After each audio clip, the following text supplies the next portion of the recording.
આજ રોજ અહીં અંજાર શહેરમાં જુદા જુદા વિસ્તારમાં જે નાનો વર્ગ છે આ બધા ચરો વેચતા હતા એનો નગરપાલિકા દ્વારા ચરો લઈ અને એમને અપશબ્દ બોલવાની અમારા પાસે આવીને એ લોકોએ ફરિયાદ કરી છે.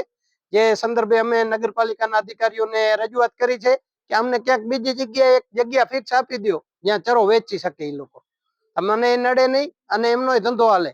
અને આ સિવાય આપને કહી દઈ અંજારમાં ઠેર ઠેકાણે દારૂ એમને વેચાય છે.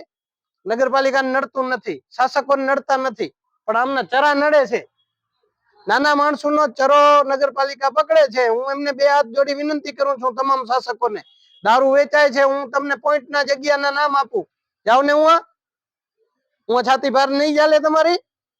આ સિવાય અંજાર શહેરમાં રખડતા ઢોર છે જ શું કામ? નગરપાલિકા દ્વારા વારંવાર ટેન્ડર કરવામાં આવે છે રખડતા ઢોર પકડવાનો, તો કેમ નથી પકડાતા? આ ટેન્ડર થયા પછી અંજાર શહેરમાં વિવિધ જગ્યાએ રખડતા ઢોર વધ્યા છે ઘટવાની જગ્યાએ. તમે ઢોરા જ પકડી લ્યો ને તો ચરો પકડવાનો જરૂર જ નહીં પડે તમારે.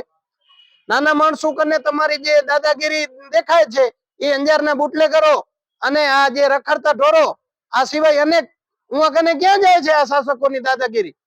આવા નાના નાના માણસોને હેરાન કરો છો. અને આપના ચેનલના માધ્યમથી હું તમામ અધિકારીઓને કહી દઉં છું કે અહીંથી એક બે બહેનો દ્વારા અમને કહેવામાં આવ્યું છે કે ગાળો આપે છે, તો તમે તમારા માપમાં રહેજો. હજી વિપક્ષ જીવતો છે અંજારમાં. તમને તમારા ચેનલના માધ્યમથી તમામ અધિકારીને કહી દઉં છું. અને આ બહેનો તમને પણ કહું છું, મારા નંબર રાખજો. તમને કોઈને પણ ગાળો આપવાનો કે ધમકાવવાનો અધિકાર કોઈ અધિકારીનો નથી. કાયદાનું ભાન કરાવવું હોય તો જાઓ ને અંજારના બુટલેગારો કને. કેમાં નાના માણસો કને હોશિયારી કરો છો? અંજારમાં વિવિધ જગ્યાએ દારૂના આટડા ચાલુ છે, રખડતા ઢોર ફરે છે, ગટર ઉભરાય છે. જ્યાં તમારે કામ કરવાનું છે હું ઈ કરો ને, ના કરવાના કામ કરવા નીકળી પડ્યા છો. જય ભારત, જય હિન્દ.